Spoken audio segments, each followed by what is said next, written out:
అన్నా ప్రతి ఒక్కరు ఆలోచన చేయండి. తెలంగాణ రాష్ట్ర ప్రజలు కంపల్సరీ ఆలోచన చేయాలి. ఎందుకంటే ఈ కాంగ్రెస్ ప్రభుత్వం గాని ముఖ్యమంత్రి గారైన గౌరవనీయులు రేవంత్ రెడ్డి గారు గాని తెలంగాణ రాష్ట్రానికి చాలా ప్రమాదము.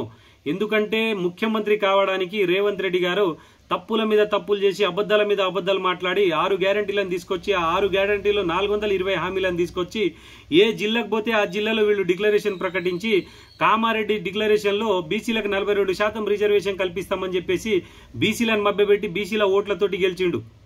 అట్లాగే చెవేళ్ల డిక్లరేషన్ లో గిరిజనుల ఓట్ల కోసము ఆ రోజు ఎస్సీ ఎస్టీ డిక్లరేషన్ ఇచ్చి దాంట్లో అసైన్ భూములు పోడు భూములకు పట్టాలు కల్పిస్తాను, మీకు విద్యా ఉద్యోగాల్లో కూడా మీకు రిజర్వేషన్లు కల్పిస్తానని చెప్పేసి అక్కడ వాళ్లకు గవర్నమెంట్ నుంచి 5 లక్షల రూపాయలతో పాటు ఇల్లు కట్టుకోవడానికి భూమిని ఇస్తానని చెప్పేసి ప్రతి పనికి మాలిన మాటలు మాట్లాడి అబద్ధాల మీద అబద్ధాలు మాట్లాడి ప్రతి జిల్లాలలో డిక్లరేషన్లు ప్రకటించి ఏ గుళ్ళు గోపురాలు కనిపిస్తే ఆ దేవుళ్ల మీద ఆ గుళ్ల మీద ఒట్టేసి కేవలం ముఖ్యమంత్రి కావాలనే ఒకే ఒక తాపత్రయంతో రేవంత్ రెడ్డి గారు చేసిన తప్పులు ఇవి. ఈ రోజు ప్రతి ఒక్కరు ఆలోచన చేయండి. ఒక ఆర్డినెన్స్ ద్వారానో ఒక గవర్నమెంట్ జీవో ద్వారానో రిజర్వేషన్ అనేది సాధ్యమవుతుందంటే ఈ భారతదేశంలో ప్రతి రాష్ట్రంలో 60 నుంచి 70% రిజర్వేషన్లు పెట్టుకొని బతుకుతారు. End of the day reservation చేయాల్సింది సెంట్రల్ గవర్నమెంట్ మాత్రమే. ఈ రోజు ప్రభుత్వం ఒక ఆర్డినెన్స్ పాస్ చేసి దానికి ఒక జీవో ఇచ్చేసి అది గవర్నర్ దగ్గర ఇచ్చారు. గవర్నర్ దగ్గర నుంచి రాష్ట్రపతి దగ్గర పెండింగ్ లో ఉంది. ఈరోజు అక్కడ నుంచి సెంట్రల్ గవర్నమెంట్ ప్రధానమంత్రి దగ్గరికి వెళ్ళాలి, వీళ్ళు అఖిలపక్ష సమావేశాన్ని నిర్వహించాలి, ప్రతి పార్టీ వాళ్ళు కలిసి మాట్లాడి దీన్ని మద్దతు తెలిపిన తర్వాత అది అవుతుందో లేదో తెలియదు.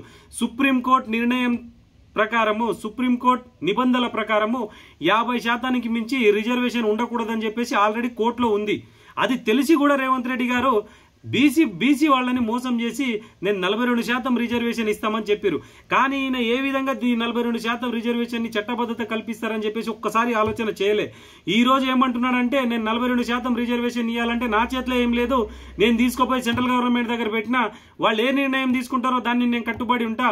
ఒకవేళ వీళ్ళు ప్రధానమంత్రి గారు ఈ రోజు బీజేపీ పార్టీ వాళ్ళు 42% రిజర్వేషన్లు ఇవ్వకపోతే నేను నా రాహుల్ గాంధీ గారిని ప్రధానమంత్రిని చేసి బీసీలకు 42% రిజర్వేషన్ ఇస్తా అని మాట్లాడుతూ ఉన్నారు. సిగ్గుచేటు. ఒక ముఖ్యమంత్రి అయి ఉండి ఎక్కడ పడితే అక్కడ తప్పులు మాట్లాడడం, ఎక్కడ పడితే అక్కడ అబద్ధాలు మాట్లాడడం, తెలంగాణ ప్రజల్ని మోసం చేయడం రేవంత్ రెడ్డి గారికి ఆనవాయితీగా అయిపోయింది. అదొక ఊతపదంగా మారిపోయింది. ఈ రోజు బీసీ వాళ్ళు 42% రిజర్వేషన్లు దక్కించుకోవాలంటే రాహుల్ గాంధీ గారిని ఈరోజు ప్రధానమంత్రిని చేయాలా? ప్రధానమంత్రిని చేసిన తర్వాత మీరు బీసీలకు 42% రిజర్వేషన్ కల్పిస్తారా? ఏం మాట్లాడుతున్నారు రేవంత్ రెడ్డి గారు? మీకు చేత కాదు. కేసీఆర్ గారి మీద కోపంతో ఎట్లయినా ఆయన ముఖ్యమంత్రి సీటు నుంచి దింపాలనే ఒకే ఒక కోరికతోటి తెలంగాణ ప్రజల్ని మోసం చేసి 6 గ్యారంటీలు 420 దొంగ హామీలు బౌన్స్ అయిన చెక్కుతో సమానమైన దొంగ హామీల పేపర్లను ప్రతి ఇంటికి పంపించి ప్రతి ఇండ్లలో పంపించి కనిపించిన గుళ్ళు గోపురాల మీద ప్రామిస్లు చేసి తెలంగాణ ప్రజల్ని మోసం చేసి ముఖ్యమంత్రి అయింది మీరు. ఆ ముఖ్యమంత్రి స్థానానికి ఉన్న విలువ పోయింది మీరు వచ్చినప్పటి నుంచి. మీరు చేసింది ఏం లేదు. మిమ్మల్ని చూస్తే తెలంగాణ ప్రజలు నవ్వుకుంటా ఉన్నారు.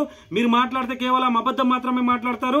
ఈ రోజు తెలంగాణ ప్రజలు వెయిట్ చేస్తా ఉన్నారు. మేము సత్యలోపలైనా ఒక్కసారైనా రేవంత్ రెడ్డి గారు నిజం మాట్లాడకపోతారా, ఈయన నోటి నుంచి ఒక్క నిజమైన మాట వస్తుందా అని చెప్పేసి తెలంగాణ ప్రజలు వెయిట్ చేస్తా ఉన్నారు. వాళ్ళు సత్యదాకైనా మీరు మాట్లాడతారేమని.